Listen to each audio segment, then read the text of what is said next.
अस्सलाम वालेकुम नाज़रीन, एक नए व्लॉग के साथ मैं हूं Ibrar Hussain Astori. Supreme court of Pakistan से गिलगित बल्तिस्तान के लिए एक बहुत बड़ी खबर है। ख़ास तौर पर गिलगित बल्तिस्तान की जो अदालतें हैं, जहां पर 3 साल के लिए जजेस तैनात किए जाते हैं, supreme appellate court Gilgit Baltistan,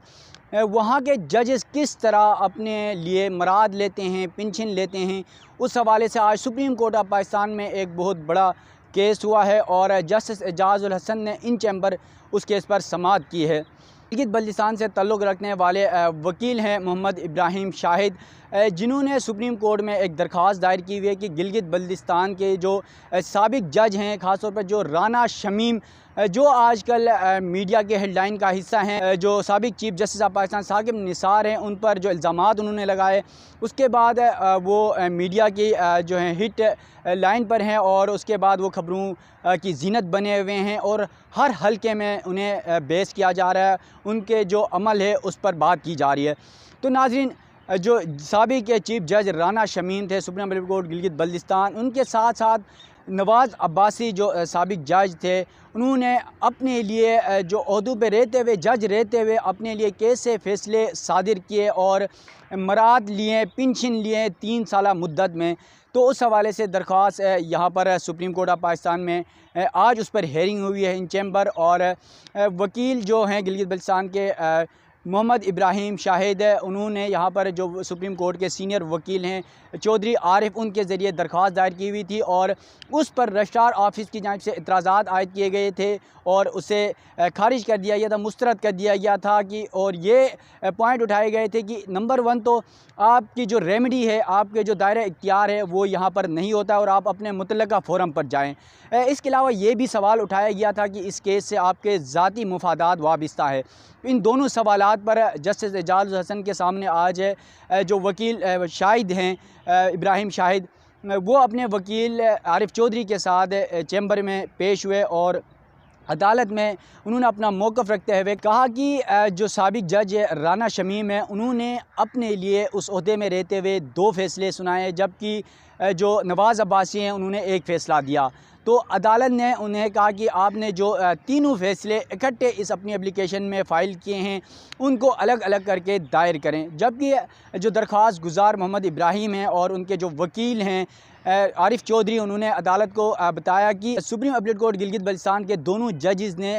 3 साल मुद्दत में अपने लिए मराद और पेंशन की जो तादाद है उसमें सुप्रीम कोर्ट ऑफ पाकिस्तान के जजेस के बराबर जो है मराद लिए और पेंशन ली। तो उस पर वो यहाँ पर दरख्वास्त दायर की हुई थी, तो उन्होंने अपना मौक़िफ़ सामने रखा। उसके अलावा अदालत को ये भी बताया गया कि इस केस से उनके कोई ज़ाती मुफादात वाबस्ता नहीं है, बल्कि ये अवामी मफाद का केस है, इंसानी बुनियादी हुकूक़ का केस है, इसलिए उन्होंने सुप्रीम कोर्ट ऑफ पाकिस्तान का दरवाज़ा खटखटाया है। इसके अलावा नाज़रीन, जो दोनों जजेस हैं उन्होंने supreme appellate court Gilgit Baltistan में 3 साल अपने सर्विसेज दिए और 3 साल सर्विसेज में पेंशन भी लिए और मराद भी लिए और ख़ुद अपने लिए फ़ैसले भी सादिर किए, ये भी अदालत में बताया गया। इसके अलावा दरख्वास्त गुज़ार ने अदालत में यही कहा कि किसी भी सरकारी मुलाजिम या जज के लिए उम्र की भी एक हद होती है और उनकी जो पेंशन और मराद लेने के लिए भी एक हद मुकर्रर होती है और supreme appellate court Gilgit Baltistan में जो जज तैनात होते हैं वो 3 साल के लिए होते हैं, जबकि सुप्रीम कोर्ट ऑफ पाकिस्तान का जो 5 रुकनी लार्जर बेंच का 2013 का फ़ैसला था,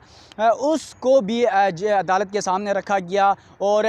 कहा गया कि उस फ़ैसले के मुताबिक सुप्रीम कोर्ट ऑफ पाकिस्तान ने खुद कहा हुआ कि किसी भी जज को जब तक वो अपने मुद्दत मुलाजमत 5 साल नहीं करते हैं, उन्हें पेंशन और इस तरह की मराद नहीं दी जा सकती। लेकिन उसके बरअक्स जो जजेस थे Gilgit Baltistan supreme appeal court में, दोनों जजेस ने अपने लिए फ़ैसले सादिर किए और पेंशन भी लिए और वहाँ से जो मराद थे वो भी हासिल किए। तो उनके ख़िलाफ़ ये दरख्वास्त थी। जस्टिस एजाज़ उल हसन ने इन दरख्वास्तों में जो 3 फ़ैसले यहाँ पर इन्होंने पीली लिए थे, अपनी जो एप्लीकेशन में बताया था, उन तीनों को अलग अलग करके दायर करने की हिदायत की है और समाअत जो है वो 2 हफ़्तों के लिए मुलतवी कर दी है। उसके बाद जब ये केस हुआ तो उसके बाद जो दरख्वास्त गुज़ार हैं उनसे हमने बात करने की कोशिश की, तो उनका यही कहना था कि अदालत के अहकामात हैं और उनकी हिदायत को मद्देनज़र रखते हुए जल्द वो अपनी जो दरख्वास्त है उसमें इन तीनों मामलात को, तीनों फ़ैसलों को अलग अलग करके जो है वो मुतफरिक दरख्वास्त दायर करेंगे बहुत जल्द।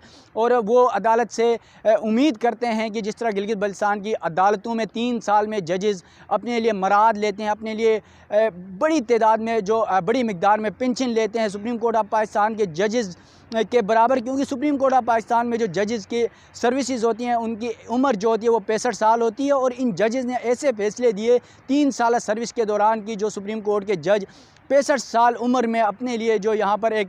कानूनी दायरे इख्तियार के मुताबिक जो तरीक़ार वाज़े है उसके मुताबिक लेते हैं, लेकिन इन जजेज़ ने 3 साल अपनी मुद्दत में यहाँ पर करोड़ों के हिसाब से जो है पेंशन लिए, उसके अलावा मराद लिए और इन तमाम के ख़िलाफ़ जो है दरख्वास्त गुज़ार सुप्रीम कोर्ट ऑफ पाकिस्तान में आए हुए हैं। और अब 2 हफ़्ते बाद इस केस की समाअत होगी, तो इस हवाले से भी इंशाअल्लाह मैं आप लोगों को आगाह करूँगा। और यकीनन यह गिलगित बल्तिस्तान के लिए बहुत बड़ा सवालिया निशान है, ख़ास तौर पर गिलगित बल्तिस्तान की अदालतों के लिए, जजेस के लिए, क्योंकि ऐसा एक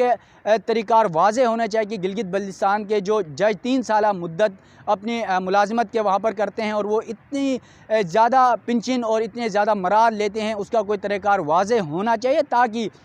मुस्तक़बिल में इस तरह के वाक़यात रोनुमा न हो। जबकि आपको ये भी पता है कि जो साबिक़ जज हैं, चीफ जज supreme appeal court Gilgit Baltistan Rana Shamim, वो तो आजकल ख़ुद तनाज़ात में घिरे हुए हैं। और जिस तरह उन्होंने साबिक़ chief justice of Pakistan Saqib Nisar पर इल्ज़ामात आयद किए थे, तो इन तमाम चीज़ों को मद्देनज़र रखते हुए जब वो खुद जज होते हैं, जब अपनी सर्विसेज दे रहे होते हैं और अपनी सीट पर होते हैं, तो उस वक़्त उन्हें कवानीन या आइन या और जो अदालती मामलात हैं उस चीज़ को समझ नहीं आती है, या वो खुद से ऐसे फ़ैसले सादिर करते हैं जो बाद में उनके लिए नुकसानदेह साबित होते हैं। और अब यही होता हुआ नज़र आ रहा है। और आज